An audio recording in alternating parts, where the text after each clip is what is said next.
দাস বলছেন তার হৃদয়টা, তার অন্তরে ঈশ্বরের প্রতি প্রেম কতটাই গভীর, ওটাকে তিনি তুলনা করছেন একটা হরিণের সঙ্গে। কতজন হরিণ দেখেছেন? হরিণ দেখতে একটা খুবই সুন্দর, তেমনি ও খুবই ফাস্ট। এখানে লেখা আছে, তিনি বলছেন একটা হরিণ জলের জন্য যেমন আকাঙ্ক্ষায় থাকে, মানে জল তেষ্টা পেলে যেভাবে জলের জন্য খুব তৃষিত হয়ে জল কাছে ছুটে, কারণ পাহাড় এলাকায় থাকে, নিচে এলাকায় জল পাওয়া যায়, এবং পাহাড়ে যখন ওরা ছড়ে ঘুরে জল তেষ্টা পায় তখন তাকে নিচে আসতে হবে। তো যখন পাহাড়ে উঠবে খেলবে তখন ভালো লাগবে, কিন্তু যখন জল তেষ্টা পাবে তখন না জলের প্রতি তাদের একটা টান, এবং অনেকটা নিচে দিকে আসতে হবে, পাহাড়ের উপরে জল পাওয়া যাবে না। ওই হরিণগুলো জলের জন্যই খুবই আকাঙ্ক্ষায় হয়ে ছুটবে জল খাওয়ার জন্য। অনেক সময় সারাদিন যখন পরিশ্রম করার পরে জল যখন পাবো, মানে প্রচন্ড গরমে রোথে, তখন জল যদি দেয় মনে হচ্ছে ওটাই আমাদের লাইফ, জীবন। যতটা পারি ততটাই মন তৃপ্ত হয়ে জল খায়। তেমনি বলছে আমার হৃদয়ও প্রভুর জন্য খুবই ব্যাকুল, প্রভুর প্রতীক্ষায়। ঈশ্বরের জন্য একটা ব্যাকুল হৃদয় আমাদের কাছে থাকার দরকার। হালেলুয়া। তো এবং অনেকজন সাক্ষ্য দিলেন প্রভু আপনাদের জীবনে কি করেছেন, কিভাবে আপনাদেরকে সাহায্য করেছেন। ঈশ্বর আমাদেরকে অধিকার দিয়েছে যেটা মানুষ আমাদেরকে দিইনি। যিশু আমাদেরকে অধিকার দিয়েছেন, যে অধিকার যিশুর কাছে ছিল সে একই অধিকার যিশু আমাদেরকেও দিয়েছেন, আপনাদেরকেও দিয়েছেন। এককালে আমরা শয়তানকে ভয় করতাম, কিন্তু এখন আমরা ভয় করার প্রয়োজন নাই। এককালে আমরা তান্ত্রিককে দেখে আমরা ভয় করতাম, কিন্তু এখন আমরা ভয় করার প্রয়োজন নাই। এককালে যদি তান্ত্রিক আমাদের বাড়ির সামনে হাঁটাচালা করে আমরা ভাবতাম মানে আমাদের জীবনটাকে ক্ষতি করবে, কিন্তু এখন ভয় পাওয়ার দরকার নাই। কারণ সব ক্ষমতার, সব শক্তির ঊর্ধ্বের একটা ঈশ্বর আছেন, প্রভু যিশু। তিনি আমাকে শক্তি দিয়েছেন, সেই শক্তিতে আমি সব মন্দকে জয় করতে পারি। Hallelujah, hallelujah, hallelujah. তো আপনার পাশের জনকে হাত ধরে বলুন, যিশু আপনার শক্তি, যিশু আপনার বল, যিশু আপনার ক্ষমতা। কোনো ভয় নাই, কোনো চিন্তা নাই। কিন্তু অনেক সময় আমরা জানি ঈশ্বর আমার বল, ঈশ্বর আমার শক্তি, কিন্তু পরিস্থিতির কারণে ওই শক্তি আর বলটাকে আমরা বুঝতে পারি না। তার কারণ অনেক। তো আজকে সেই বিষয় নিয়ে আমরা ধ্যান করি। দাউদ একদিকে বলছে আমি হরিণের মতো, আমি তৃষিত ক্ষুধার্ত প্রভুর জন্যে। ওই জন্য মনে হয় দাউদ প্রভুকে ভালোবাসতে পেরেছিল সব খারাপ পরিস্থিতিতেও।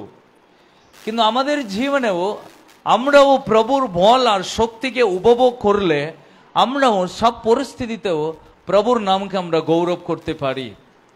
সো প্রভুর শক্তি, প্রভুর ক্ষমতাকে আগে আমাদেরকে উপভোগ করতে হবে। প্রভু আমাকে কি দিয়েছেন, আমাকে কত শক্তি দিয়েছেন, আমাকে কত সামর্থ্য তিনি জুগিয়ে দিয়েছেন। প্রভু আমাকে কতটা দিয়েছেন সেটা আমাকে আমি যখন জানবো, ততটাই আমি শক্তিশালী হব, বলবান হব, এবং আমি দিনের পর দিনের প্রভুকে ভালোবাসতে পারি। যদি আপনি না জানেন প্রভু আপনাকে কত শক্তি দিয়েছে, আপনি যদি না জানেন প্রভু আপনাকে কত বল দিয়েছে, তাহলে আপনি কখনো বলবান হতে পারবেন না। আপনি নিজেকে আলাদাভাবে মনে করবেন, আপনি ভাবেন আমি পড়তে জানি না তাই প্রভু আমাকে শক্তি দেবে না, আমি ভালো করে প্রার্থনা করতে জানি না তাই প্রভু আমাকে আমার প্রার্থনা শুনবে না। আপনি অশিক্ষিত হতে পারেন, কিন্তু প্রভু আপনাকে ভালোবাসে। আপনি পড়াশোনা নাও জানতে পারেন, কিন্তু প্রভু আপনাকে ভালোবাসে। কারণ প্রভু আপনাকে ভালোবাসেনি আপনি কতটা শিক্ষিত আছেন, প্রভু আপনাকে ভালোবাসেনি আপনি কতটাই গায়ে ক্ষমতা নিয়ে আছেন, প্রভু আপনাকে ভালোবাসেনি আপনার চুল কতটা লম্বা, প্রভু আপনাকে ভালোবাসেনি আপনি দেখতে কতটা সুন্দর।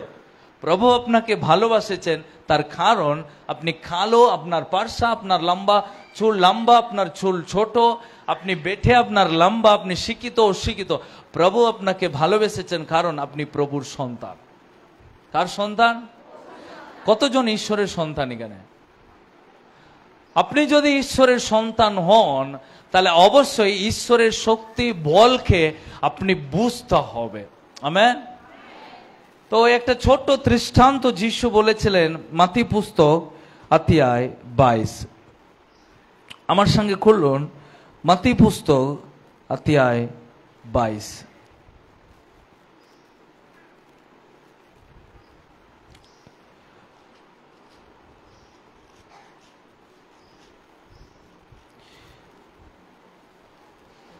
বিবাহ উৎসবের একটা প্রভু দৃষ্টান্ত দিলেন, পড়ি 1 থেকে। যিশু আবার একটি উপাখ্যানের মাধ্যমে জনতাকে বলতে লাগলেন, স্বর্গরাজ্যের তুলনা এইভাবেই করা যায়। একজন রাজা তার পুত্রের বিবাহের আয়োজন করেছিলেন। উৎসবে নিমন্ত্রিত ব্যক্তিদের ডেকে আনার জন্য তিনি তার কর্মচারীদের পাঠিয়ে দিলেন, কিন্তু তারা কেউই আসতে চাইল না। তিনি আবার অন্য একদল কর্মচারী পাঠিয়ে তাদের বললেন, তোমরা নিমন্ত্রিতদের গিয়ে বলো, দেখুন ভোজ প্রস্তুত, বিষ ও অন্যান্য হৃষ্টপুষ্ট পশু সব মারা হয়েছে, সব কিছুই তৈরি, আপনারা এবার এসে ভোজে যোগ দিন। কিন্তু এই আহ্বানকে উপেক্ষা করে তারা কেউ বা মাঠের কাজে, কেউ বা ব্যবসার কাজে চলে গেল। বাকি সকলেই রাজার কর্মচারীদের ধরে অপমান করল এবং হত্যা করল। এই কথা শুনে রাজা ক্রুদ্ধ হলেন এবং তার সৈন্যদল পাঠিয়ে হত্যাকারীদের বধ করে তাদের নগর জ্বালিয়ে দিলেন। তারপর তিনি তার কর্মচারীদের বললেন, বিবাহ ভোজ প্রস্তুত, কিন্তু যাদের আমি নিমন্ত্রিত করেছিলাম তারা অযোগ্য। এখন তোমরা রাজপথের মোড়ে মোড়ে গিয়ে যত লোককে দেখতে পাও তাদের সকলকে বিবাহ ভোজে ডেকে নিয়ে এসো। কর্মচারীরা বাইরে রাজপথে গিয়ে ভালো মন্দ যত লোকের দেখা পেল সকলকে জড়ো করে নিয়ে এলো। বিবাহের আসর অতিথির ভিড়ে ভরে গেল। রাজা অতিথিদের আপ্যায়ন করার জন্য এলেন। সেখানে এমন একজনকে তিনি দেখতে পেলেন যার পরনে বিবাহ উৎসবে পোশাক ছিল না। তিনি তাকে বললেন, বন্ধু, বিবাহের উৎসবে পোশাক ছাড়া তুমি কি করে এখানে এলে? সে নিরন্তর রইল। রাজা তখন তার কর্মচারীদের বললেন, এই লোকটার হাত পা বেঁধে বাইরে অন্ধকারে ফেলে দাও, যেখান থেকে উত্থিত হচ্ছে অনুশোচনা ও আক্ষেপে আত্মস্বর। বাস্তবিক অনেকই আহত, কিন্তু অল্পই মনোনীত।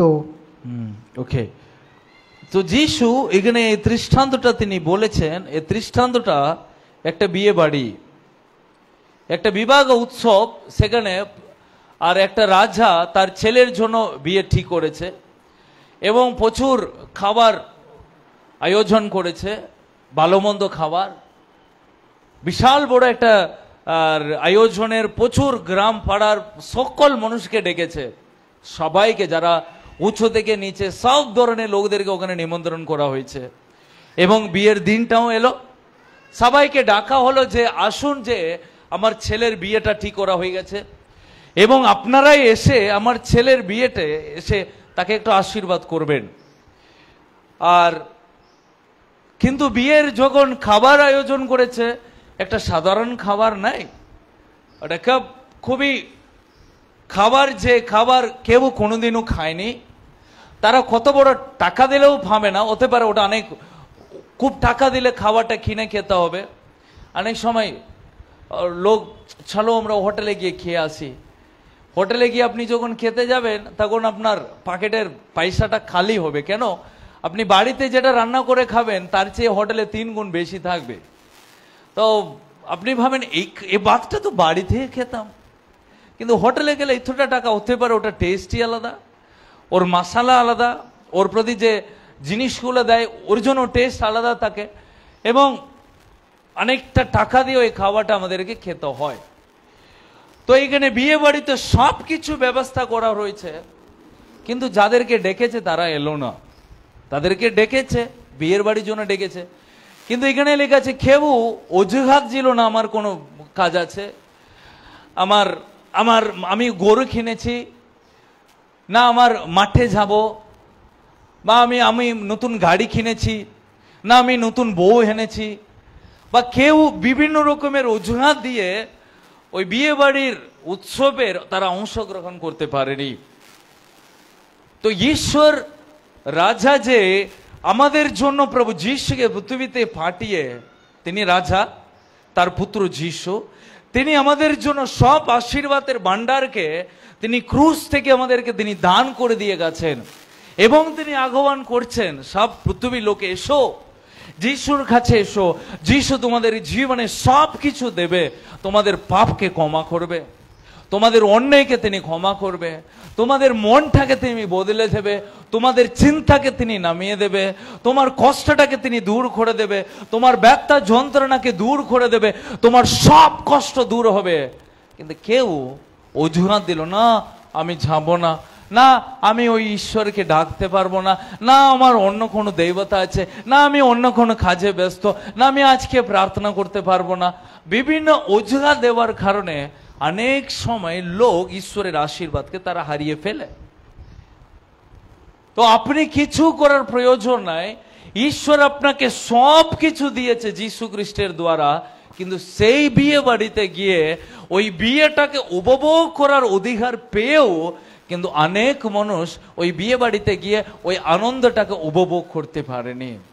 আপনাকে কেউ বিয়ে বাড়িতে ডাকলো, দারুণ আগামী সোমবার দিন আমার বিয়ে, সব চলে আসবে, আইসক্রিম থেকে শুরু করে, ফুচকা থেকে শুরু করে, খাবার থেকে শুরু করে, মেনুটা একবারে সুপার মেনু, এসে খেয়ে যাবে।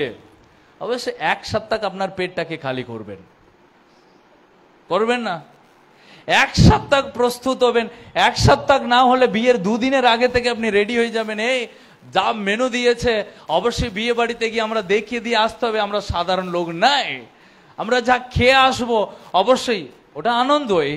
এবং যে খাবার মেনুটা দেবে বিয়ে বাড়িতে, আপনি গিয়ে বলবেন না আমি খাবো না, না আমি এটা ছোবো না, না আমার এইসব লাগবে না। কেউ বলবেন বিয়ে বাড়িতে গিয়ে, যেখানে কফি, যেখানে ফুচকা, যেখানে আইসক্রিম, যেখানে আপনার প্রিয় সব কিছু থাকবে, আপনাকে টাকা পে করতে হবে না, আপনাকে টাকা পে করতে হবে না, আপনি সব ফ্রিতে সব কিছু খাবেন, আপনি যা খুশি ডেজার্ট থেকে শুরু করে মেইন ডিশ পর্যন্ত সব আপনার ফ্রি। আপনি শুধু বিয়ে বাড়িতে যাবেন, আপনি প্লেটটা নেবেন, একটা করে মালে দাঁড়াবেন, স্টোরে দাঁড়াবেন, একটা করে জিনিসটা খাবেন, টেস্ট করতে করতে করতে আপনি আসল ঘরে ঢুকবেন, আপনি বসবেন, মাটন বা চিকেন বা মাছ বা সব কিছু আনন্দ করে খেয়ে আসবেন, খুব খুশি লাগবে, খুব আনন্দ লাগবে। আমেন। আপনি যখন খাবেন ফুচকা, তখন আপনি ভাববেন না 10 টাকা হয়েছে না 20 টাকা হয়েছে। আপনি যখন মাংস চাইবেন, আপনি বলবেন দ্বিতীয় প্লেট কত টাকা লাগবে রে, না আপনার ফ্রি, আপনি যতই পারেন তত মাংস খেতে পারেন। সো প্রিয়, প্রভু এখানেও থাই, প্রভু সব আশীর্বাদের ভান্ডার দিয়েছে, জাস্ট ইনভাইট করেছে, এই এসো বিয়ে বাড়িতে ঢুকো, আমার কাছে এসো, সব কিছু উপভোগ করো। এখানে লেখা আছে, এখানে কি বলেছে তারা, তারা সব কথা শুনে কি কি বলেছে তারা। এবার আসুন, কোথায় লিখেছে, 5-4 লিখা আছে, 4-এর শেষ পথে, আপনারা এবার এসে বোঝে যোগ দিন। বাস প্রভু ডাকছে, এসো বোঝ নাও, খাবার সব প্রস্তুত। এখানে বলছে, কিন্তু এই আগমনটাকে অপেক্ষা করে তারা কেউ বা মাঠের কাছে, কেউ বা ব্যবসার কাজে কি হয়ে গেল, চলে গেছে। লোক অবহেলা করেছে ঈশ্বরের আশীর্বাদ। আজকেও তাই পৃথিবীতে বেশিরভাগ শতাংশ মানুষ ঈশ্বরের বিনামূল্যে আশীর্বাদকে উপভোগ করতে তারা ইচ্ছা থাকে না। কিন্তু তারা যখন ইচ্ছা থাকে না, এটাও জানতে হবে পান্তা ভাত খেয়ে সারা জীবন যাপন করতে হবে। তার জন্য উচ্চ খাবারের জিনিস রাখা হচ্ছে, কিন্তু সেই ওই বাসি ভাতটাকে খেয়ে থাকতেও খুব খুশি। কালকের ভাতটাই খেয়ে নেবো, আমি আজকে অনুষ্ঠান বাড়ি যাব না, তাহলে তুমি ওই ভাতটাই খাও। কিন্তু কেউ আছে বিনামূল্যে মাছ ভাত, ডিম ভাত, মাংস ভাত খাবো ফ্রিতে, আমেন। তো কিন্তু যখন আমরা অজুহাত দিই, যখন আমরা ওই বিষয়টাকে অল্পভাবে গ্রহণ নেয়, তখন আমরা আসল ঈশ্বরের সব ভান্ডারের আশীর্বাদকে আমরা মিস করে ফেলি। কিন্তু প্রিয়, ঈশ্বরের ইচ্ছা যে আপনি যেন ঈশ্বরের আশীর্বাদটাকে যেন সম্পূর্ণভাবে যেন উপভোগ করেন, যেটা আপনার জন্য দেওয়া হয়েছে, আপনার জন্যই প্রভু দিয়েছে, তবু তাও সেটা ফ্রিতে দেওয়া হয়েছে। কেমন দেওয়া হয়েছে? আপনার পাশের জনকে বলুন, ফ্রি, বিনামূল্যে। ফ্রি মানেই হচ্ছে ফ্রি, কি লাগবে না, পয়সা লাগবে না, ফ্রিতে দেওয়া হচ্ছে। তো ঈশ্বরের সব উৎকৃষ্ট জিনিস ফ্রিতে দেওয়া হয়েছে, ওখানে সব কিছু রয়েছে যেটা আপনি কোনোদিনও আপনি পাবেন না। ঈশ্বর আপনাকে ক্ষমা ফ্রিতে, শান্তি ফ্রিতে, শয়তানের উপর কর্তৃত্ব করার ক্ষমতা ফ্রিতে, আমেন। সো প্রিয়, কেউ যদি আপনাকে জিজ্ঞাসা করে তুমি কেন যিশুর কাছে গেছো, কেন যিশুকে তুমি গ্রহণ করেছো, বাকি জিনিসটাকে ত্যাগ করেছো কেন, আপনি বলতে পারেন আপনার জীবনে প্রভু কি করেছে। যখন আপনি অসুস্থতা নিয়ে চার্চে আসেন, আপনি অসুস্থতাকে সুস্থতা পাওয়ার জন্য মণ্ডলে এসেছেন, প্রভু আপনাকে সুস্থতা দিয়েছে। যখন প্রভু আপনাকে সুস্থতা দিয়েছে, তারপরে আপনি জানলেন যে প্রভু একজনেই সুস্থতা দিতে পারে, আর কেউ সুস্থতা দিতে পারে না। এবং প্রভুতে সেটাও জানবেন যে যিশু আমার পাপের জন্য তিনি মরেছে। তাহলে লোকদেরকে আপনি গিয়ে তখন বলবেন, তিনটে বিষয় মনে রেখে বলবেন। যে কেউ আপনাকে জিজ্ঞাসা করে কেন তুমি যিশুকে নিয়েছো কেন, আপনি বাইবেল জানলে তিনটে বিষয় আপনি মনে রাখুন। নাম্বার 1, যিশু আমার পাপের জন্য মরেছে। কিসের জন্য মরেছে? তো আমি একজন পাপী, আমার পাপটাকে আমি নিজে থেকে সরাতে পারবো না, তাই যিশু আমার পাপের জন্য মরেছে। আমি কোথাও যে কোনো জায়গাতে গেলেও আমার পাপকে মুছিয়ে দেওয়ার ক্ষমতা কারণ নাই। সে আমার পাপের বেতন মৃত্যু, তাই যিশু জীবন দিয়েছেন, তিনি আমার জন্য জীবন দিয়েছে, তিনি আমার পাপকে ক্ষমা করেছে। কি করেছে? ওকে, কোন দেবতা পাপকে ক্ষমা করার ক্ষমতা নাই। ও পাপের জন্য, ও পাপের বিরুদ্ধে তরবারি দিয়ে লড়েছে, অনেক কিছু করেছে, কিন্তু পাপকে ক্ষমা করার ক্ষমতা শুধু যিশুর কাছে আছে। তো আমরা ক্ষমা পেয়েছি। কি পেয়েছি? তো শয়তান কখনো এসে আপনাকে দোষ দিতে পারবে না, এই তুমি পাপী, তুমি কেন চার্চে যাচ্ছ। আপনি বলবেন, না আমি পাপী নাই, যিশু আমাকে ক্ষমা করেছে, যিশু আমাকে ক্ষমা করেছে, আমার সব পাপের ভার তিনি কাঁধে নিয়ে আমাকে নতুন জীবন দিয়েছে। সো আপনি ক্ষমা প্রাপ্ত এবং আপনি ক্ষমা পেয়েছেন। হালেলুয়া। সো নাম্বার 1, আপনি অন্যজনকে বলুন, আমি যিশুর কাছে যাচ্ছি, এই জন্যই যাচ্ছি, যিশু আমার পাপকে ক্ষমা করেছে। আমার ওকে, সো আপনি তাদেরকে দ্বিতীয় কথাটা বলবেন যে যিশু আমাকে নতুন জীবন দিয়েছে। কি দিয়েছে? বাইবেলে লেখা আছে, যে কেউ খ্রিস্টতে থাকে সে হবে একটা নতুন সৃষ্টি। নতুন। সো আগে আপনার জীবনে হতাশা ছিল, আগে আপনার জীবনে দুঃখ ছিল, কিন্তু যিশুর কাছে আসার পরে আপনার দুঃখ আর যন্ত্রণা দূর হতে হবে। আপনার যন্ত্রণা আপনার কাছে থাকতে পারবে না, ওই যন্ত্রণা আপনার কাছে থেকে দূর হতে হবে, আপনি একজন নতুন সৃষ্টি হবেন। 2 নম্বর, আপনি তাকে কি বলবেন? আপনি একজন নতুন জীবন পেয়েছেন। সে এই নতুন জীবনে আপনার জীবনে শুধু থাকবে যিশু, আর কেউ থাকবে না। কে থাকবে? শুধু যিশুই থাকবে। তিনি আপনার জীবনটাকে নতুন করেছেন। আগে দুঃখ ওখানে নাই, আগে যন্ত্রণা এখন নাই, আগের অভিশাপের বন্ধন এখন নাই, আগে আপনার জীবনে নিরাশা ছিল, ওই নিরাশা এখন নাই, এখন আপনি নতুন সৃষ্টি হয়েছেন, এখন আপনার জীবনে শুধু যিশুই বিরাজমান হয়ে থাকেন, তাই আপনি নতুন জীবন লাভ করেছেন। লোক খানতে পারে, বলতে পারে এটা আমার কপাল, আজকে আমি ব্যথাতে রয়েছে, এটা আমার কপাল, কিন্তু আপনি বলবেন যে না না না, যিশু আমার কপালটাকে বদলে দিয়েছেন, একে আমি নতুন জীবন পেয়েছি। আমেন। এখন আপনি অন্যজন কাঁদতে পারে, পাশে বসে কেঁদে কেঁদে বলতে পারে যে আমরা কষ্ট পাচ্ছি, আমরা যন্ত্রণা পাচ্ছি, কিন্তু আপনি ওখানে বসে বলতে পারবেন আমি কষ্ট পাবো না, কারণ যিশু আমাকে নতুন জীবন দিয়েছে, আমি কাঁদার প্রয়োজনে নাই, কারণ যিশু আমার কষ্টটাকে দূর করেছে এবং আমাকে নতুন জীবন দিয়েছে। সো 3 নম্বর বিষয়, আপনি তাকে বলবেন আমি যদি, কারণ যিশু আমার জীবনে বেঁচে থাকার একটা মূল্য দিয়েছেন। আমি আগে বেঁচে থাকতাম, আমি জানি না আমার ছেলের জন্য, আমার মেয়ের জন্য, আমার বউয়ের জন্য, আমার স্বামীর জন্য আমি বেঁচে থাকতাম, কিন্তু এখন আমি বেঁচে থাকবো শুধু একজনের জন্য, সেটা যিশুর জন্যই। কার জন্য? কতজন বরের জন্য বেঁচে আছেন? না, এ বাবা বর নাই তো এখানে। কতজন ছেলের জন্য বেঁচে আছেন? ছেলের জন্য বেঁচে আছে। কতজন যিশুর জন্য বেঁচে আছেন? ঠিক, আমি যখন যিশুর জন্য বেঁচে থাকি, বাকি সবার জন্য আমি ওখানে বেঁচে থাকবো। আমি যদি স্বামীর জন্য বেঁচে থাকি, তাহলে আমি আমি আমি যিশুর মূল্যটা আমি বুঝবো না, কিন্তু আমি যিশুর জন্য বেঁচে থাকি, বাকি সবার মূল্যটা আমি ওখানে রাখবো। কিন্তু আমি যদি ছেলের জন্য বেঁচে থাকি, তাহলে আমি ছেলেটাকে ভালোবাসবো। আমেন।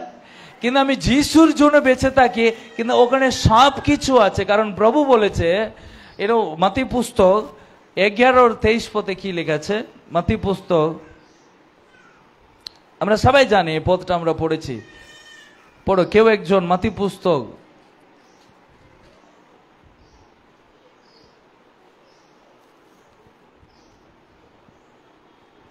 27 পদ। আমার পিতা সবকিছুই আমার হাতে সমর্পণ করেছেন। যিশু বলছেন আমার পিতা সবকিছু আমার কাছে সমর্পণ করেছেন। পুত্রকে কেউ জানে না, পুত্রকে কেউ জানো না, কেবল পিতাই জানেন, পিতাও জানে, এবং পিতাকে কেউ জানে না, কেবল পুত্রই জানেন, পুত্রই জানে। আর পুত্র যাদের কাছে তাকে প্রকাশ করতে চান, হ্যাঁ, তারাও জানে। হে পরিশ্রান্ত ভারাক্রান্ত জন। তো 27 পদে লেখা ছিল পিতা যিশুকে সবকিছু সমর্পণ করেছে, সবকিছু, সব অধিকার, সব আশীর্বাদ, সব ক্ষমতা, সব সামর্থ্য, সবকিছু সমর্পণ করেছে। যে যিশুকে জানবে তাকে প্রভু এই সব ক্ষমতা শক্তি তিনি জুগিয়ে দেবেন। ওকে, এটা যিশু বলে দিলেন, যে আমাকে জানবে, যে পুত্রকে জানবে, যিশুকে যে জানবে, প্রভু তাকে সবকিছু যখন দিয়েছে, যিশুকে যে ডাকবে, যিশুকে যে প্রার্থনা করবে, প্রভু তাকে যিশুর মাধ্যমে সবকিছু তিনি দেবেন। ওকে, এবার যিশু বলছেন, কি বলছেন? পড়ো তারপরের পদ। হে পরিশ্রান্ত, এবার বলছেন যিশু, এ পরিশ্রান্ত ভারাক্রান্ত জন, পরাক্রান্ত জন, আমার কাছে এসো, এবং আমার কাছে এসো, আমি দেব তোমাদের বিশ্রাম। এবার এখানে কেউ যিশুর কাছে আসার মানুষ, যারা যিশুর ডাক শুনে যিশুর কাছে যাবে, এখানে লেখা আছে যারা পরিশ্রান্ত পরাক্রান্ত, আমার কাছে এসো। কিন্তু সবাই আজকে যিশুর কাছে যায় না। আজকে কেউ লোক মানুষের সামনে গিয়ে দাঁড়িয়ে বলে আমার কষ্টকে দূর করো। আজকে কেউ ঘরের ভিতরে কেঁদে কেঁদে বলে আমাকে কেউ বাঁচাও। কিন্তু এখানে লেখা আছে যিশুর কাছে গিয়ে যে বলে প্রভু আমি পরিশ্রান্ত পরাক্রান্ত, প্রভু বলেছে আমার কাছে এসো, আমি তোমাদেরকে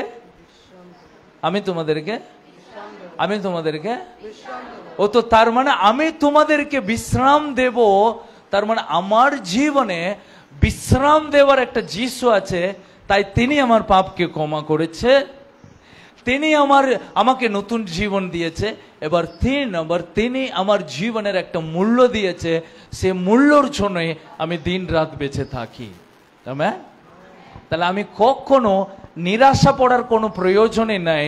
আমি বেঁচে থাকার কারণ একটাই, যিশু আমাকে বাঁচিয়ে রেখেছে। প্রিয়, আপনি আপনি যখন কাঁদেন, কষ্টাই কাঁদেন, কোনো যন্ত্রণায় কাঁদেন, আপনার লোক কেউ নাই আপনার কষ্টটাকে দেখে। আপনার সকালে আমার একটা বিশ্বাসী এসে বলল, একটা মাসি ওনার বাড়িতে থাকে, কেউ নাই, আমি দুবেলা খাওয়াই, আমি রান্না করে খাওয়াই, আমার রোজগার নাই, আমি ওই মাসিকে খাওয়াই। ওর কেউ নাই, বোন, ওর স্বামী নাই, ওর ছেলে নাই, ওর কোনো আর মামা নাই, দাদা নাই, আমি ওকে আমার বাড়িতে রেখেছি, দুবেলা আমি খাওয়াই, কোনো রক্ত সম্পর্ক নাই। প্রভু সেই মাসিমাকে খাবার জুগিয়ে দেওয়ার জন্য আরেকটা মাসিকে প্রভু মনোনীত করেছে। প্রভু ইনাকে জুগিয়ে দিয়েছে, তাই ইনি উনাকেও জুগিয়ে দিচ্ছেন, দুবেলা খেতে দিচ্ছে। একটা প্রেম। উনি যদি না খেতে, অনেক লোক আছে ওই গ্রামে, কেউ ওর ইচ্ছা নাই, কিন্তু একটা খ্রিস্টীয় বিশ্বাসী হৃদয়ে ওই ইচ্ছা। কেন?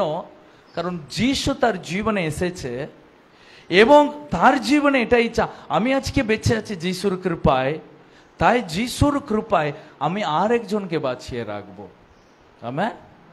প্রিয়, এই যে যিশু আপনার জীবনে এলে আপনার জীবনে বেঁচে থাকার একটা মূল্য থাকবে। কেন আমি বেঁচে আছি, কি উদ্দেশ্যে আমি বেঁচে আছি। সো প্রতিদিন আমার জীবনে একটা গুরুত্বপূর্ণ দিন। ওই দিন একটা সাধারণ দিন নাই, ওটা গুরুত্বপূর্ণ। আপনি যাবেন, একটা যারা বৈজ্ঞানিক, ওরা প্রত্যেক দিন ওদের কাছে একটা বহুমূল্য, আজকে এই রোগের জন্য একটা মেডিসিন আবিষ্কার করব, আজকে দিন ওদের কাছে মূল্য। একটা খ্রিস্টীয় বিশ্বাসী, আপনি মণ্ডলীতে আসেন, আপনার কাছে আজকে দিন বহুমূল্য থাকছে, আজকে দিন আপনার কাছে খুব গুরুত্বপূর্ণ থাকছে। আপনি আজকে দিনটা কেমন কাজে লাগান, আজকে দিন আপনার কাছে কতটাই গুরুত্বপূর্ণ থাকছে। আজকে দিন কেন জানেন? কারণ প্রভু আপনাকে মূল্য দিয়েছে, প্রভু আপনাকে গুরুত্ব দিয়েছে। আপনি হতে পারেন, ওখানে বাইবেলে একটা গল্প আছে, প্রভু দুটো শিষ্যকে পাঠিয়েছিলেন, তোমরা ওই গ্রামে যাবে, ওখানে একটা গাধার বাচ্চাকে বাঁধা হয়েছে, ওই গাধার বাচ্চাটাকে বেঁধে নিয়ে এসো, খুলে নিয়ে এসো। ওর কোনো মূল্য নাই, ওকে কোনো কাজে রেখেছে, কিন্তু যিশু একদিন ওই গাধার পেটে চাপবে, উপরে চেপে তিনি যাত্রা করবেন। গাধার জীবনেও প্রভুর একটা মূল্য, ওর পিঠে যিশু বসে যিশু যাত্রা করবেন। প্রিয়, আজকে আপনাকে কোনো জিনিস বেঁধে রেখেছিল, যিশুর কাছে এসে বাঁধন খুলে গেছে, যিশুর কাছে এসে মুক্তি হয়ে গেছেন। কিসের জন্য? ওই গাধার বাচ্চার উপর একটা মূল্য ছিল, যিশুর পিঠে চাপবেন, যিশুর পিঠে চেপে জেরুজালেমে ঢুকবেন, সবাই তাকে সম্মান করবে। ঠিক তেমনি আপনার জীবনেও আপনি বেঁচে থাকার একটা মূল্য আছে, যেন আপনার পিঠেও যিশু চেপেন চলতে পারেন, তাতে আপনার মাধ্যমে লোক ঈশ্বরের নাম গৌরবান্বিত হয়। আমেন। তাহলে আপনি যখন বুঝবেন যিশু আমাকে অধিকার দিয়েছে, ক্ষমতা দিয়েছে, সেই ক্ষমতায় আমি শয়তান, অভাব, কষ্ট আর যন্ত্রণাকে আমি দূর করতে পারি, এবং আমি আমার জীবনে বেঁচে থাকার মূল্য, ওই মূল্যটাকে পূরণ করার জন্য আমি সর্বদাই চেষ্টা করব। আমেন। তাহলে অনেক লোক যারা ওই বিয়ে বাড়ির উৎসবে নিমন্ত্রণ কার্ড পেয়েও কেউ গরু কিনতে গেছে, কেউ নতুন বিয়ে করেছে, ব্যস্ত হয়ে গেছে। কেন জানেন? তারা ঈশ্বরের মূল্য বুঝতে পারেনি। এটা মানে নাই তারা ঈশ্বরের বিনামূল্যে আশীর্বাদকে হারিয়ে ফেলেছে কষ্ট যন্ত্রণায়। তারা সারা জীবন কষ্টই ভুগতে হবে, কষ্টই যন্ত্রণা পেতে হবে। তাদের কাছে কোনো আশা নাই যিশু ছাড়া, তাদের কাছে কোনো রকমের ভরসা নাই তাদের জীবনে তাদের কষ্টটাকে সরিয়ে দিতে। তার কাছে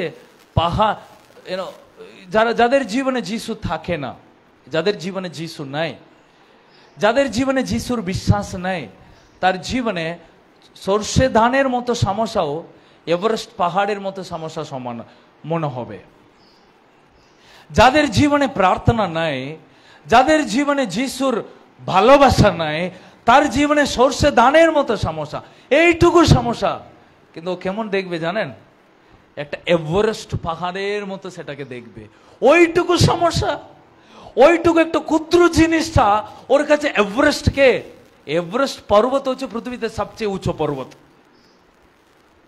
কিন্তু যখন আপনি যিশুকে ভালোবাসেন না, আপনি যখন যিশুর বাক্যটাকে ভালোবাসেন না, আপনার কাছে সর্ষে ধানের মতো সমস্যা, ছোট্ট ঝগড়া, ছোট্ট শান্তি, ছোট্ট জিনিস কেমন লাগবে জানেন? বিশাল বড় সমস্যায় মনে হবে। এটা মনে রাখি, কিন্তু আপনার জীবনে যিশু থাকলে, আপনার জীবনে যিশু থাকলে, আপনার জীবনে ঈশ্বরের বাক্য থাকলে, পাহাড়ের মতো সমস্যাও সর্ষের ধানের মতো ছোট হয়ে যাবে। দুদিনের আগে আমরা একটু বাইরে গিয়েছিলাম, তো আসার সময় আমরা একটা ভুল রাস্তায় ঢুকে গেছি, আর 4 চাকা করে রামপুরহাট থেকে আমরা, তো রামপুরহাট থেকে আর ঠিক রামপুরহাট বোলপুর হয়ে আমরা বর্ধমানে ঢুকবো। ওখানে থেকে দুটো রাস্তা ভেঙে যাচ্ছে। যাওয়ার সময় আমরা বোলপুর রামপুরহাট দিয়ে গেছি দিনাজপুর, আসার সময় ঠিক ওই হাইওয়ে থেকে আমরা দেখলাম দুটো রাস্তা। আমরা কোথায় ভুল করি বলি, এখানে লেখা ছিল বর্ধমান 153 কিলোমিটার, আরেকটা জায়গাতে লিখেছিল 127 কিলোমিটার। অন্ধকার রাত্রি 12টার উপরে। তো মানুষ যারা আমি আলোচনা করি, 153 কিলোমিটার যাওয়ার চেয়ে 127 কিলোমিটার দিয়ে আমরা বর্ধমানে ঢুকে যাব, 4 চাকায় আছি আমরা। তো সঙ্গে সঙ্গে বেছে নিলাম 127 কিলোমিটারটাই সুবিধা, 153 কিলোমিটার দিয়ে যাওয়ার দরকার 127 কিলোমিটার। 127 কিলোমিটার দিয়ে আমরা ঠিক করেছি, ওকে চালো যাওয়া যায়, যাও হবে হবে, দেখা যায়, তাড়াতাড়ি তো বাড়ি ঢুকে যাব। তো একটু একটু করে এলাম, রাস্তাটা একটু একটু খারাপ হলো, বললাম চালো ঠিক হয়ে যাবে। একটু একটু খাল, একটু একটু গর্ত, ঠিক ঠিক করে এলাম। তো তারপরে দেখছি প্রচুর গর্ত, রাস্তাটা সামান্য নাই, গর্ত মানে 2 ফুট 2 ফুট করে গর্ত, রাস্তায় কিছু দেখা যাচ্ছে না, কোথাও এরকম এরকম এরকম এরকম। জানে অনেক ড্রাইভার আছে এখানে জানে, বিশ্বাস করবে না, ওই 10 কিলোমিটার রাস্তা পার করতে আমার 2 ঘন্টা লেগেছিল।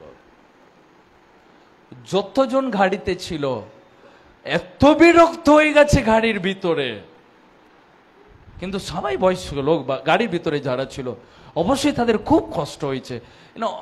আমি কিছু বলতে পারছি না, আমি ভুল করেছি, বার আমি যত চেষ্টা করি গাড়িটাকে আসতে ফাট করে পড়ে যাচ্ছে, গাড়ি এরম এরম এরম এরম। যেখানে আমার আমার আমার 153 কিলোমিটার রাস্তাতে যদি দৌড়তাম দূর হতো, কিন্তু রাস্তা আরাম হতো। কিন্তু কাছে তাড়াতাড়ি চলে যাব লোভে পড়েই গাড়িটা চালিয়েছি, বিপদে পড়ে পড়ে পড়ে পড়ে আমি চলে। কিন্তু একটা জিনিস আমাকে সাহস জুগিয়ে দিয়েছে, কি জানেন? এই রাস্তা বর্ধমানই যাবে, আর কোথাও যাবে না। ওই একটা জিনিস আমাকে ধৈর্য জুগিয়ে দিয়েছে, আমি বাড়ি যেতে পারবো। কিন্তু আমি চেষ্টা করছি কোন রকমের এই এই এই হলুদ, এই সবুজ রাস্তাটা একটু একটু একটু গ্রিন হোক, মানে একটা হলুদ রাস্তাটা, কিন্তু হলুদ দেখছি যত দূর আমি চালাচ্ছি তত দূর কষ্ট হচ্ছে। আমি আমি গাড়ি চালাতে একটা সময় বিরক্ত হয়ে গেছে, বলো সকালে উঠে চলে যাবো মনে হচ্ছে, কিন্তু সকালে উঠে আমাকে আবার এই রাস্তায় গাড়ি চালাতে হবে। তো একটা চিন্তা আমাকে স্থির করে দিয়েছে, আমি বাড়ি চলে যাব এই রাস্তা দিয়ে। আপনি মনে রাখুন, ঠিক প্রভু আমাকে একটা জিনিস শিখালো। তো প্রভুকে যখন আপনি ভালোবাসবেন, প্রভুকে যখন আপনি নির্ভর করবেন, আপনি জানেন এটা গর্তই, এটা কষ্টই, ব্যথায়, কিন্তু আপনি জানেন এটা আমাকে আসলে যিশুর কাছেই নিয়ে যাবে, আমি ভুল কোথাও যাব না, আমি আসল জায়গাতে পৌঁছ যাবো যেখানে প্রভু আছে। আমি প্রভুর কাছে গিয়ে পৌঁছ যাবো। আমি যাই রাস্তা পরিষ্কার খারাপও, আমি এলে এলে যাচ্ছি, ব্যথা হচ্ছে, যন্ত্রণা হচ্ছে, কিন্তু আমি জানি আমি নিরাপদে গড়ে ঢুকে যাব। 5টা হলে যেখানে 2 ঘন্টার রাস্তা 4 ঘন্টা লেগেছে, কিন্তু আমি জানি জীবনে প্রথমবার 18 ঘন্টা একটানা গাড়ি চালিয়েছি, কিন্তু আমি জানি বাড়িতে গিয়ে আমি ঘুমিয়ে নেব। হালেলুয়া।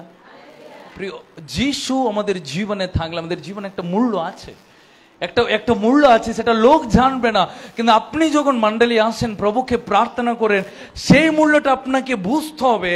কিন্তু এখানে অনেকজন ঈশ্বরের উৎসবটাকে অবহেলা করেছে, কারণ বিভিন্ন অজুহাত দিয়ে, ওই অজুহাতের কারণে তাদের জীবনে অনেক আশীর্বাদটাকে হারিয়ে ফেলার কারণ। কিন্তু আমরা যেন কখনো ওরকম না থাকি। কখনো যেন অবহেলা না করি, ধৈর্য ধরে থাকবো, প্রভুর বাক্যকে বিশ্বাস করে থাকবো। প্রভু সব শক্তি আমাকে জুগিয়ে দিয়েছেন, মানে আমাকে সেই প্রার্থনাটা করতে হবে। তাহলে আমার কাছে ছোট্ট ছোট্ট সর্ষে এভারেস্ট পাহাড়ের মতো সমস্যাগুলো আমি প্রভুর চোখে দেখবো, একটা ছোট্ট সর্ষে ধানের মতো আমি দেখতে পারবো, দেখতে শিখবো।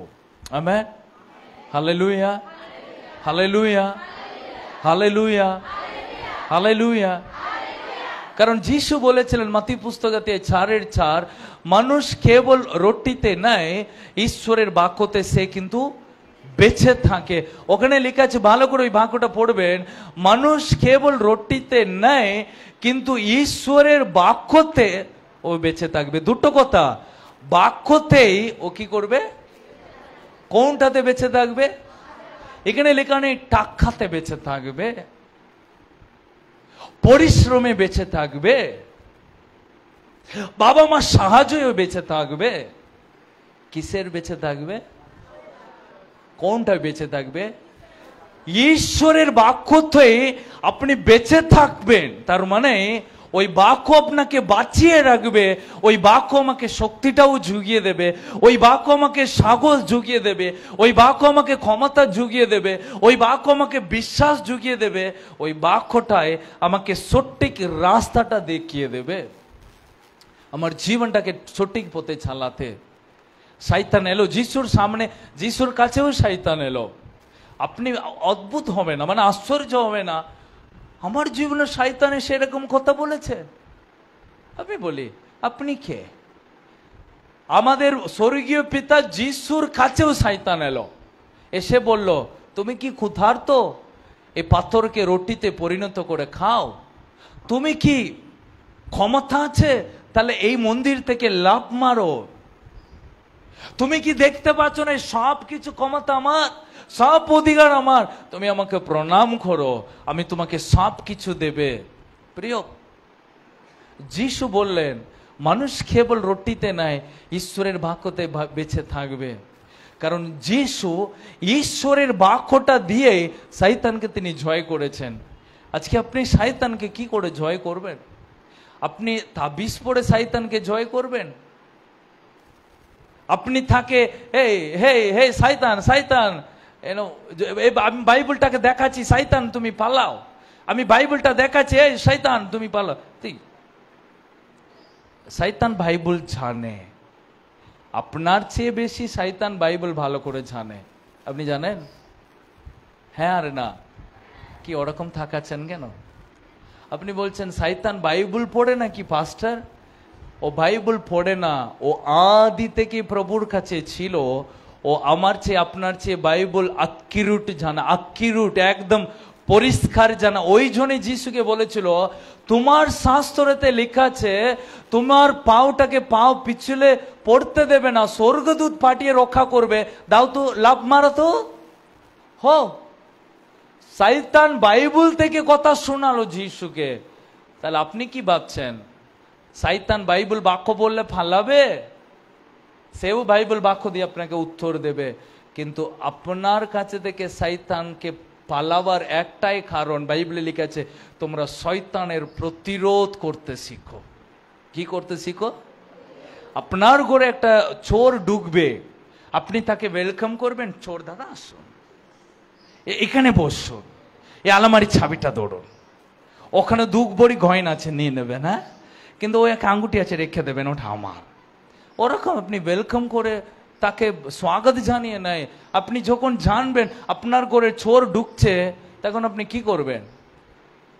কি করবেন? হ্যাঁ,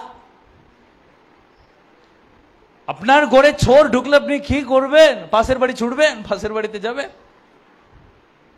দরজা থাকলে দরজা বন্ধ করবেন এবং আপনি তাকে আটকাবেন, আমার ঘরে ঢুকবি না, এটা আমার ঘর। বলবে না? বলবে না? কি কোনো কথা হচ্ছে না কেন? তাহলে চোর যখন আপনার ঘরে ঢুকছে, আপনি কি করবেন? প্রতিরোধ করবেন। কি করবেন? কি করবেন? কেমন করে প্রতিরোধ করবেন? এসে এসে, দাদা আসবে না, দাদা বলে দিলাম একদম চাবি দেব না, এরকম এইভাবে একদম মিষ্টিভাবে। কতজন চোরের সঙ্গে মিষ্টিভাবে ব্যবহার করেছে? কেউ না। তাহলে শয়তানের সঙ্গে আমরা মিষ্টিভাবে ও আসবে না গো, আমাকে ঝাল্লাবে না গো, আমাকে যন্ত্রণা দেবে না। আপনাকে প্রতিরোধ করতে হবে। কেমন প্রতিরোধ করতে হবে? আপনার শত্রু ঘরে যখন ঢুকছে বলবেন একদম আমার ঘরে পাও রাখবি না, এ না? কত বড় টোন, কত বড় একটা একটা একটা রাগ দেখি আপনার শত্রুকে আপনি আটকাবেন। ঠিক সেইভাবে ঈশ্বরের বাক্যকে যখন আপনি জানবেন, আপনি শয়তানকে একটা কথা বলবেন। ঈশ্বরের বাক্যতে লেখা আছে মানুষ কেবল রুটিতে নয়, ঈশ্বরের বাক্যতে বেঁচে থাকবে। শয়তান, তুমি আমাকে অভাবে ফেলতে পারো, কিন্তু তুমি আমাকে মৃত্যুতে ফেলতে পারবে না। তুমি আমাকে হসপিটালে পাঠাতে পারো, কিন্তু তুমি আমাকে শ্মশানে পাঠাতে পারবে না। আপনি বলবেন না তুমি আমাকে হসপিটালে পাঠাতে পারবে না, ঠিক, তুমি আমাকে হসপিটালে পাঠাতে পারবে, কিন্তু তুমি আমাকে শ্মশানে পাঠাতে পারবে না। হ্যাঁ না? তুমি আমাকে অভাবে ফেলতে পারো, কিন্তু প্রভু তুমি না কে আমাকে রাখতে পারবে না। আমাকে প্রভু 3 বেলা খাবার ঝুঁকিয়ে দেবে। আমেন। কারণ যিশু বলেছিলেন স্বর্গীয় প্রার্থনায়, এ আমার স্বর্গীয় পিতা, তোমার নাম মান্য বলো, পবিত্র বলে মান্য হোক, এবং লেখা আছে তোমার তোমার তোমার রাজ্য আসুক, তারপরে স্বর্গে যেমন তোমার ইচ্ছা পৃথিবীতেও তেমনি পূর্ণ হোক। তারপরে যে খাদ্য দৈনিক তুমি আমাদেরকে জুগিয়ে দাও। তারপরে লেখা আছে আমাদেরকে প্রলোভন হইতে আমাদেরকে রক্ষা করো। কি হইতে? তার মানে এইটা নাই প্রলোভনের পড়তে দিও না, নাই প্রলোভনের মধ্যে দিয়ে আমাদেরকে বার করে দাও, যেন প্রলোভনের মধ্যে দিয়ে আমি ঘুমাই না ঘুমাই, যেন ওর মধ্যে দিয়ে বালিশ দিয়ে যেন না ঘুমাই। প্রলোভনের হইতে আমাকে সর্বদাই রক্ষা কর। আমাকে হসপিটালে পাঠাতে পারবে শয়তান, কিন্তু হসপিটাল থেকে পরের দিন আমি উঠে চলে আসবো। আমেন। আমাকে অভাবে ফেলতে পারবে, কিন্তু তারপরে দিন আমি অভাব থেকে বেড়ে উঠে আসবো। মানে প্রলোভন হইতে আমাকে তুমি রক্ষা করবে। হালেলুয়া। তাহলে ঈশ্বরের মূল্য আপনি যদি জানেন, আপনি শয়তানকে প্রতিরোধ করবেন। ওই কালকে তুমি আমাকে রাগালে, কিন্তু আজকে তুমি আমাকে রাগাতে পারবে না। হালেলুয়া। কারণ প্রভু আমাকে শক্তি দিয়েছে, আমার রাগ আজকে বেরোবে না। আজকে জ্বালাচ্ছে, আমার অফিসে বারবার আমাকে জ্বালাচ্ছে, বারবার আমার কাজের জায়গায় আমাকে কথা শুনেছে, আমি কিন্তু আজকে রাগবো না। যত পারবি তুমি করো, আমার রাগ আজকে বেরোবেই না। শয়তান, আমি রাগ করবো না। হালেলুয়া। এটা আমার শরীর, এটা আমার মন, এটা আমার আত্মা, ঈশ্বর এখানে বিরাজমান। আমি বলি এদিকে আয়, তুই জয়ন্ত, এটা জয়ন্ত আমার চেয়ে একটু মোটা আছে, আমি এখন এখানে ঠেলে দেবো একে, জয়ন্তকে নিচে ঠেলে দেবো, আমি ওকে নিচে ঠেলে দেবো। হতে পারে আমি শত্রু ওর, আমি ওকে নিচে ঠেলে দেবো।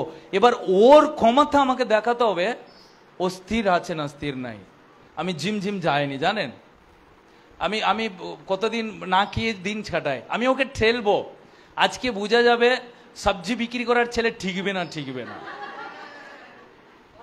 তো অবশ্যই আমি ওকে ঠেলে দেব, কারণ আমি ওর শত্রু, আমি ওকে ক্ষতি করব, এটা আমার কাজ। আমি ওকে ঠেলবো, কিন্তু আমি কত গতিতে ফেলবো কিন্তু ও বুঝবে না। তুমি জানো না আমি সত্যি করে তোমাকে ঠেলবো, কিন্তু যখন আমি ঠেলবো দেখা দেব, কিন্তু ও ঠিকবে না, ওর উপরে নির্ভর। আমি কিন্তু আমার মূল উদ্দেশ্য একটাই, ওকে আমি নিচে ফেলবো, কিন্তু আমি ফাট করে ফেলবো। দাঁড়াতে পারলো? লেগেছে অবশ্যই। ও একটু হেলে গেছে, আমি তো আগেই বললাম আমি পাঠ করে ঠেলবো। দ্বিতীয়বারও আমি চেষ্টা করি। এবার ও জেনে গেছে একবার আমাকে আবার ঠেলবে শয়তান।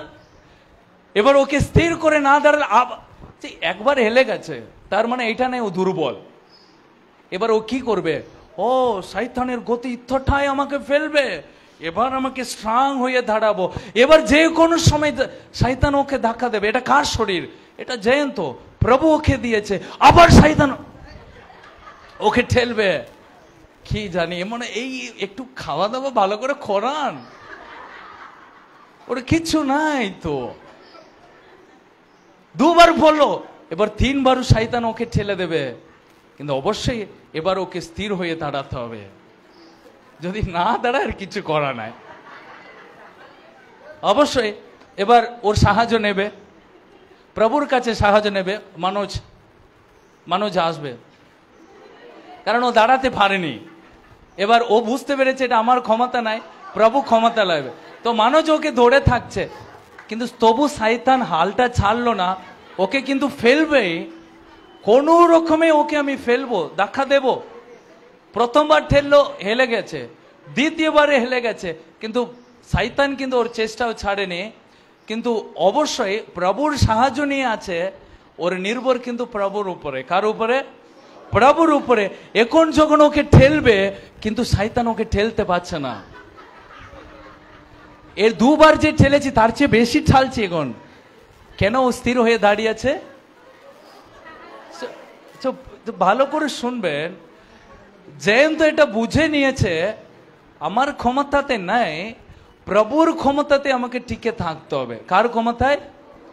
তাহলে আমি আপনাকে বলি, বসো, এটা সিম্পল উদাহরণ, এটা বাচ্চাদেরকে দেখানোর মতো উদাহরণ আমি দেখালাম। তো আপনার শরীরের মধ্যে শয়তান যখন প্রভাব ফেলবে, আপনি ঈশ্বরের সাহায্য নেবেন যখন, এই শরীরটাকে শয়তান ঝালাতে পারবে না। আমেন। তো ঈশ্বরকে আমরা সম্মান দেওয়ার জন্য প্রভু আমাদেরকে শরীর দিয়েছে। এই শরীর দিয়ে প্রভুকে কি করব? কাকে সম্মান জানাবো? তো আমরা যখন গালাগাল দিই, আমরা যখন খারাপ ভাষা বলি, তখন অবশ্যই আমরা ঈশ্বরকে সম্মান দিই না, তখন আমরা নিজেকে আমরা খারাপ বলি। আমরা যখন অন্য চর্চা, যখন পরের চর্চা যখন করি, তখন আমরা ঈশ্বরকে সম্মান দিই না। ঠিক তেমনি যখন আমরা অশুভ শক্তি আমাদেরকে যখন এসে জ্বালাবে, তখনও আমরা এটা জানতে হবে প্রভুর সাহায্যে এই শরীরকে প্রভু তুমি নিয়ন্ত্রণে রাখো, এটা তোমার পবিত্র স্থান, এখানে তুমি থাকো, তুমি বিরাজ হো। শয়তান এসেকে ঠেলে দিতে পারবে না, শয়তানের শরীরটাকে খারাপ করতে পারবে না, শয়তানের শরীরের মতো রোগ দিতে পারবে না। প্রভু আমাকে ও যতই কষ্ট দেবে, কিন্তু ও আমাকে কোনো রকমের ঝালাতে আমি দেব না, প্রভু আমাকে সাহায্য করো। অনেক সময় যখন আমরা নিচে পড়ে যাই, গড়াগড়ি করি, অনেক সময় টিভিতে দেখে না, পাস্টার হাত দেয়, লোক টুপস টুপস করে পড়ে যায়, আসলে আমার একটু খারাপ লাগে। পড়ে যাওয়ার নিয়ে খারাপ নাই, যখন লোক নিচে পড়ে যায় তখন তারা ঈশ্বরকে পা দেখায়, তখন তারা ঈশ্বরকে হাত দেখায় না। যখন লোক উল্টো হয়ে পড়ে যায়, এখানে ঈশ্বরের বিরাজমান, আমি উল্টো দিকে পড়ি, আমি ঈশ্বরকে পা দেখাচ্ছি না, ঈশ্বরকে কখনো পা দেখানো। ফর এক্সাম্পল, আপনার পরিবার লোকে আপনি পা তুলে দেখাবেন? ঠিক তেমনি লোক যখন নিচে পড়ে যায়, অবশ্যই ওই ঈশ্বরকে পা দেখাচ্ছে, কিন্তু বাইবেলে লেখা আছে কেউ ঈশ্বরকে পা দেখাতে নেয়, ঈশ্বরকে প্রণাম সামনে পড়তে হয়, এরকম পড়তে হয়, এরকম পড়তে নাই।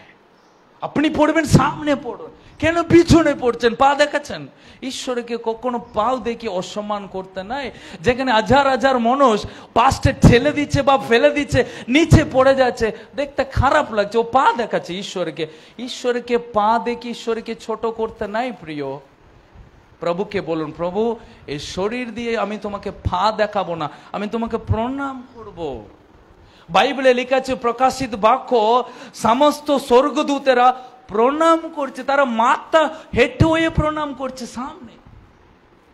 এটা প্রণাম, এটা প্রণাম নাই। খারাপ লাগছে না?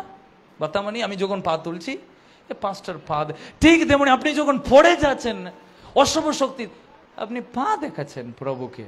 কখনো না। তাহলে শরীর ঈশ্বরের মন্দির না প্রভু, এই মন্দিরটাকে শয়তান জ্বালাতে আমি দেব না। প্রভুর অধিকারটাকে জেনে রাখুন। আপনি যখন প্রার্থনা করবেন, প্রভু আপনার প্রার্থনা তাড়াতাড়ি শুনবে। আমেন। তো শয়তান আপনাকে জ্বালাবার চেষ্টা করো, কিন্তু শয়তানের চেয়েও প্রভুর ক্ষমতা বেশি। কেউ আছেন বলুন, প্রভুর ক্ষমতা বেশি, শয়তানের ক্ষমতা বেশি? তাহলে প্রভুর শক্তিটাই সর্বদাই বেশি। তাহলে আপনি কি করে প্রভুর শক্তিটাকে বাড়াতে পারেন ভালো করে জানবেন। আপনি কাউকে সেবা করে এসেছেন 15 বছর, মদ খেয়ে এসেছেন,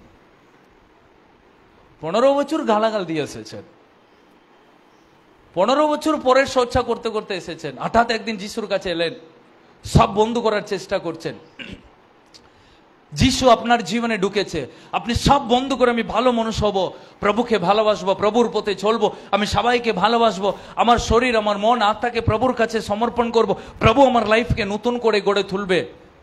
একদিনের রাজা আপনার জীবনে প্রবেশ করতে চাইছে, কিন্তু আপনি 15 বছর ধরে একজনের সেবা করে এসেছেন, 15 বছর আপনি বিড়ি খেয়ে এসেছেন, মদ খেয়ে এসেছেন। এবার একদিনের একটা রাজা আপনার জীবনে ঢুকবে, ওই 15 বছরের যাকে আপনি সেবা করেছেন ও ছাড়বে? ও ছাড়বে? ও এসে বলবে, এই 15 বছর আমি তোমার শরীরে ছিলাম, আজকে যিশু এসেছে বলে যিশুর কাছে যাচ্ছ? না না, হবে না, আমি তোমার ঘর ছাড়বো না। কেন আপনাকে ওই কথাটা বলছে? কারণ আমি ওকে অধিকার দিয়ে রেখেছি।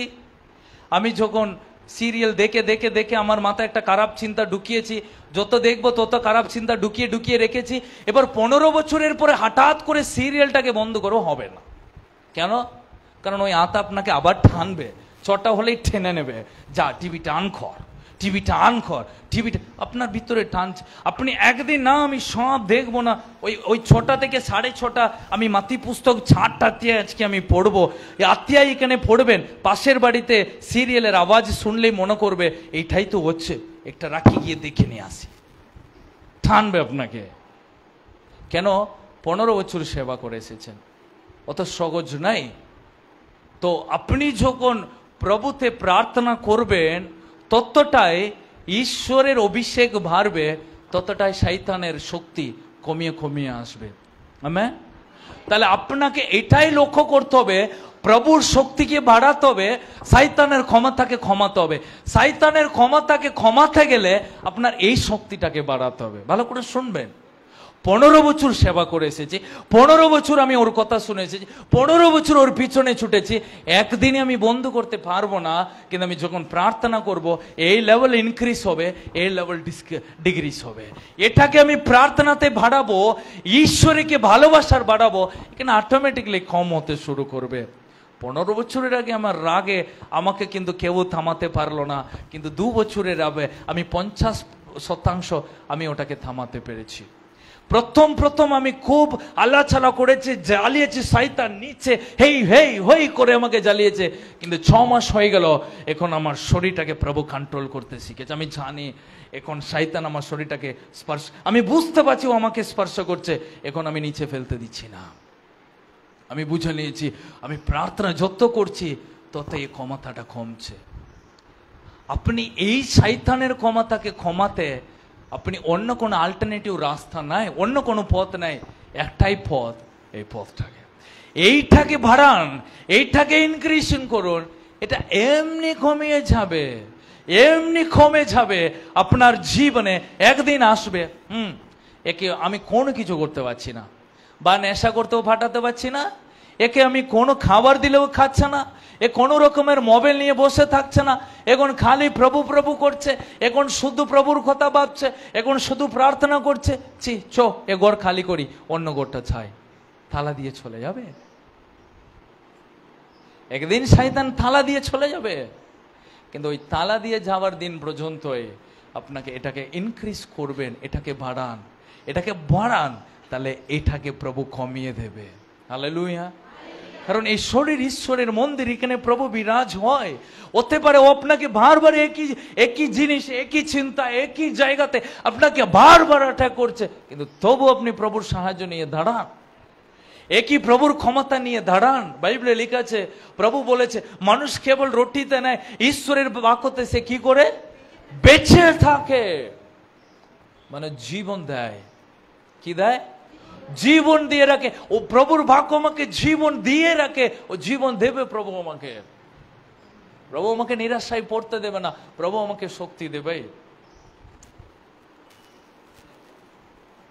যিশু বলেছেন এফেসীয় পুস্তক শুনি।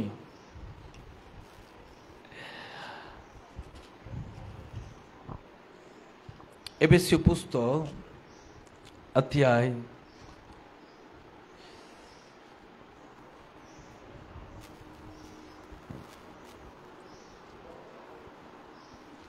4:11 পদ শুনবো, সবাই মন দিয়ে শুনবো। তিনি ঈশ্বর ভক্তদের তিনি ঈশ্বরের ভক্তদের সেবাকর্ম দক্ষ করে তোলার জন্য, হ্যাঁ, এবং খ্রিস্টীয় দেহরূপী মণ্ডলীকে সংগঠিত করার জন্য হ্যাঁ, কয়েকজনকে প্রেরিত শিষ্য রূপে, না না 10:11 হ্যাঁ, যিনি নিম্নে অবতরণ করেছিলেন, হ্যাঁ, তিনি সকল স্বর্গে ঊর্ধ্বে, তিনি সকল স্বর্গের ঊর্ধ্বে আহরণ করেছেন, আরোহণ করেছেন, যেন তিনি হতে পারেন হ্যাঁ, সর্বব্যাপী। সর্বব্যাপী। এবার 12 পদ, তিনি ঈশ্বরের ভক্তদের, তিনি ঈশ্বর ভক্তদের সেবাকর্ম দক্ষ করে সেবা তোলার জন্য, কর্মে দক্ষ করে তোলার জন্য, এবং খ্রিস্টীয় এবং দেহরূপী খ্রিস্ট দেহরূপী মণ্ডলীকে সংগঠিত করার জন্য। ভালো করে শুনবেন, এখানে লেখা আছে ঈশ্বরের ভক্তদের সেবা কর্ম দক্ষ করে তোলার জন্যই। ভালো করে শুনবেন, আমরা একইভাবে থাকবো না। আজকে আমি প্রভুকে জানছি, আজকে প্রার্থনাকে শিখছি, আজকে ঈশ্বরের বাক্যকে ধরছি, কিন্তু যখন 6 মাসের পরে আমার জীবনে আমি আর উচ্চতম জায়গায় ঈশ্বরের ভালো শক্তিশালী ব্যক্তি হব। কি হব? কি ব্যক্তি হব? কি ব্যক্তি হব? শক্তিশালী। আমি যদি বলি মনোজ পাস্টার, আজকে উনি কোথায় আছে? কি করেন ওখানে? এ মনোজ পাস্টার যখন নতুন নতুন এসেছেন, পিছনে ছেড়ে বসেছেন। কে বসেছে? ওই তো সঞ্জয় দা বসেছে, অশোক দা বসেছে। এরকম একদিন তিনি নিচে এসে পিছনে এসে বসতেন, কিন্তু ওখানে প্রভুকে গ্রহণ করেছে, প্রভুকে গ্রহণ করে প্রভুকে ভালোবাসতে শুরু করেছে। বাড়িতে গেছে, মা বাবা তাকে বকেছে, পরের সপ্তাহ থেকে মণ্ডলীতে যাবি না, কিন্তু তবু ও পিছনে এসে বসেছে। একদিন আমি ওকে ডাকলাম, এ মনোজ, তুমি তো প্রতিদিন মণ্ডলী আসছো, এসো একদিন এসে নাকি প্রার্থনা করো, দানের জন্য প্রার্থনা করো। মনোজ পাস্টার দানের জন্য প্রার্থনা করলো। আমি প্রার্থনা শুনলাম, বাহ, ভালো প্রার্থনা করছো মনো। কি করলাম, প্রত্যেকটা বার মানুষকে ডাকলাম প্রার্থনা করতে, এবং একদিন বললাম, মানুষ আমি এরকম ফেলোশিপে যাব, তুমি আমার সঙ্গে যাবে? মানুষ বল, হ্যাঁ পাস্টার আমি যাব। আমার সঙ্গে ওকে ফেলোশিপে নিয়ে গেছি। ফেলোশিপে যখন প্রার্থনা হচ্ছে, বললাম তুমি একটা ছোট বাক্য প্রচার করতো। মনোজ পাস্টার বাক্য প্রচার করলাম, বললাম বাহ, বাইবেলের কথা বলছো মনো। মানুষকে বললাম, এসো তাহলে আমার সঙ্গে সুসমাচার প্রচার করতে যাবে। ও আমার সঙ্গে প্রচার করতে লাগলো। আমি দেখলাম, বাহ, তুমি দারুণ বুঝাচ্ছ মানুষকে, তাহলে তুমি আরো প্রভুর কাজ করো। একদিন ওকে ডাকলাম, এটা একদিনই হয়নি, বছর লেগেছে। একদিন ওকে ডাকলাম, তুমি কি করছো? আমি এখন রেলওয়েতে একটা ডিপার্টমেন্টে চাকরি করছি। ও, তুমি কি প্রভুর সেবা করবে? আমি করব। তাহলে তুমি কাজটা ছেড়ে চলে এসো। ওই কাজটা ছেড়ে আমার কাছে চলে এসো, আমি প্রভুর সেবা করব। আজকে উনি তো এই যে কত 9 বছরে প্রভু তাকে একটা ছেড়ে বিশ্বাসী হিসাব থেকে প্রভু তাকে কোথায় তুলেছে? শুদ্ধ মানুষকে নয়। ওখানে আপনি ভাববেন সুমন্ত বলুন, বা ওখানে বলুন গণেশ দাদা বলুন, কার্তিকের ক্ষেত্রেও বলুন, কার্তিকের টেস্টিমনি আপনি শুনবেন। একটা সাধারণ রাজমিস্ত্রি কাজ করছিল, ছেলেটা পালিয়ে যেত প্রচারে গেলে, কিন্তু সেই ছেলেকে প্রভু বিশ্বাসী বানালো। বিশ্বাসী থেকে প্রভু তাকে সিরিয়াস প্রভুকে ভালোবাসার সন্তান বানালো। প্রভু গান করতে ক্ষমতা শিখালো। ওখানে থেকে বাইবেল কলেজে পাঠালো। প্রভু থাকে, তার মানে একটা সাধারণ ব্যক্তিকে একটা অসাধারণ ব্যক্তি বানিয়ে ফেলার ক্ষমতা কার কাছে আছে? ঈশ্বরের বাক্যতে, প্রভুতে, মানে ঈশ্বরের। তাহলে ঈশ্বরের বাক্যতে আমি বেঁচে থাকি। কি থাকি?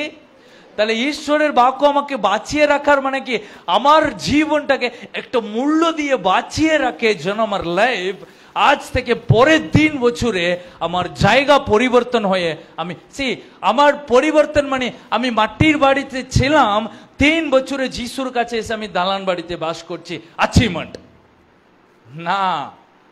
2 বছরের আগে আমি এটেটে বাড়ি চার্চে আসতাম, 3 বছরের পরে নতুন বাইক কিনে চার্চে আসতে পেরেছি, বিশাল বড় টেস্টিমনি না। 3 বছরের আগে আমি নোংরা কাপড় পরে এসেছি, কিন্তু আজ আমি দামি দামি জামা কাপড় পরে চার্চে আসছি, বিশাল বড় কাজ না। এটা পৃথিবীতেও হয়। কেউ বলে না আমি চাক বিক্রি করতাম, এখন প্রাইম মিনিস্টার হয়ে গেলাম, বলে না। আমি এরকম রাস্তাতে পারোটা করতাম, আজকে বিশাল বড় ফাস্ট ফুড দোকান, বড় বড়। পৃথিবীতে এরকম এক চা বিক্রি করার মানুষ প্রাইম মিনিস্টার হয়েছে, পৃথিবীতে এটা হয়। কিন্তু একটা চা বিক্রি করার ছেলে ঈশ্বরের সেবক হতে পারবে যখন ওই ঈশ্বরকে ভালোবাসবে, ওইটা আলাদা। কিন্তু আমি বিশাল টাকা পেয়ে গেছি, ধনী হয়ে গেছি, আমার সব উন্নতি ওটা নয়, উন্নতি এইটাই, আমি 10 বছরের পরেও 3 বেলা খাওয়াটাই পাচ্ছি, আমার কাছে টাকা নাই, কিন্তু আমি প্রভুকে আরো ভালোবাসতে পারছি, প্রভুর প্রচার করতে পারছি। আমি আগের মতো পড়ে যাচ্ছি না, আগের মতো আমি অভাবে ভুগছি না, আগের মতো বিলাপ করছি না, আগের মতো বসে বসে কাঁদছি না, আগের মতো আমি সব কিছু পরিচর্যা করছি না। এগুলো 5 বছরে করলাম, এখন আমি যখন ভাবছি লজ্জা লাগছে, 5 বছরের আগে এরকম ছিলাম, নিজেকে কি ছোট লাগছে, ওরকম ঘুরতাম। ওরকম যদি মনে হয় আপনি হচ্ছেন প্রকৃত বিশ্বাসী। 5 বছরের আগে এরকম ঘুরেছি, ভালো হয়েছে, আজকে যিশুর কাছে এসে আমি ভালো হয়ে গেছি রে বাবা, ওরকম যদি ভাবেন আপনি আসল, প্রভু আপনার জীবনে মূল্য দিয়েছে, বেঁচে থাকার মূল্য। তাই প্রভু আমাদেরকে সব ক্ষমতা দিয়েছে, ওই ক্ষমতাকে আমরা উপভোগ করি। 3টা বিষয় বলেছিলাম। যিশু আমাকে ক্ষমা করেছে, আমাকে নতুন জীবন দিয়েছে, বেঁচে থাকার মূল্য দিয়েছে। যখন প্রভু আমাকে বেঁচে থাকার মূল্য দিয়েছে, ওই মূল্যটাকে জেনে আমাকে পূর্ণ করতে হবে। শয়তানের ক্ষমতাকে ক্ষমাতে ঈশ্বরের অভিষেককে বাড়াবো, এবং ঈশ্বরের বাক্যতে আমরা বেঁচে থাকব। সে বাক্য দিনের পর দিন আমাকে শক্তিশালী বানাবে, আমার লাইফকে উন্নতি করবে। চোখ বন্ধ করি, প্রভুর দিকে তাকাই। স্বর্গীয় পিতা, প্রভু তোমাকে ধন্যবাদ। প্রভু আমরা অযোগ্য ব্যক্তি, এই জগতের মাঝে আমরা পাপী মানুষ ছিলাম, কিন্তু তোমার প্রেম আমাদের উপরে প্রকাশিত করে আমাদেরকে তো অসাধারণ ব্যক্তি বানিয়েছো। আমাদের জীবনটাকে বেঁচে থাকার একটা মূল্য তুমি আমাদেরকে দিয়েছো, তার জন্য ধন্যবাদ প্রভু। সেই মূল্য জীবনটাকে আমরা যেন ভালো কাজে লাগাতে পারি। যতজন আজকে বিশ্বাসী ভাই বোন তোমার কাছে তাদের জীবনটাকে দিয়েছে প্রভু, নিরাশা হতাশাকে সরিয়ে প্রভু তাদের বেঁচে থাকার জীবনটাকে আরো তুমি উন্নতি করো, যেন তার জীবনে হরিণীর মতো একটা ব্যাকুল হৃদয় নিয়ে প্রভুকে ভালোবাসতে পারে, এবং প্রভু তার জীবনটাকে আরো তুমি প্রভু ব্যবহার করার মতো তার জীবনটাকে উন্নতি প্রদান করো। ঈশ্বরের অভিষেককে তেন যেন আরো বাড়াতে পারে, ঈশ্বরের শক্তিকে আরো বাড়াতে পারে, এবং প্রভু শয়তানের প্রতি নয় ঈশ্বরের প্রতি তার একটা প্রভু ব্যাকুল হৃদয়, প্রভু একটা আকাঙ্ক্ষায় যেন হৃদয় তাকে থাকতে পারে। পবিত্র আত্মা আমাদেরকে সাহায্য করো, পবিত্র আত্মা আমাদেরকে শক্তি জুগিয়ে দাও, পবিত্র আত্মা আমাদেরকে চোখ খুলে দাও, যেন আমরা তোমাকে বেশি ভালোবাসতে পারি, আমরা তোমার ইচ্ছাকে পূর্ণ করতে পারি। প্রভু গো, একটা সাধারণ লোক হতে পারি, কিন্তু সে সাধারণ জায়গা থেকে তুললে আমাদেরকে একটা অসাধারণ ভাবে তুমি ব্যবহার করো। সকল গৌরব, মহিমা, প্রশংসা সব তোমারই হোক। যীশু খ্রিস্টের পবিত্র নামে এ প্রার্থনা আমরা চাই, আমেন।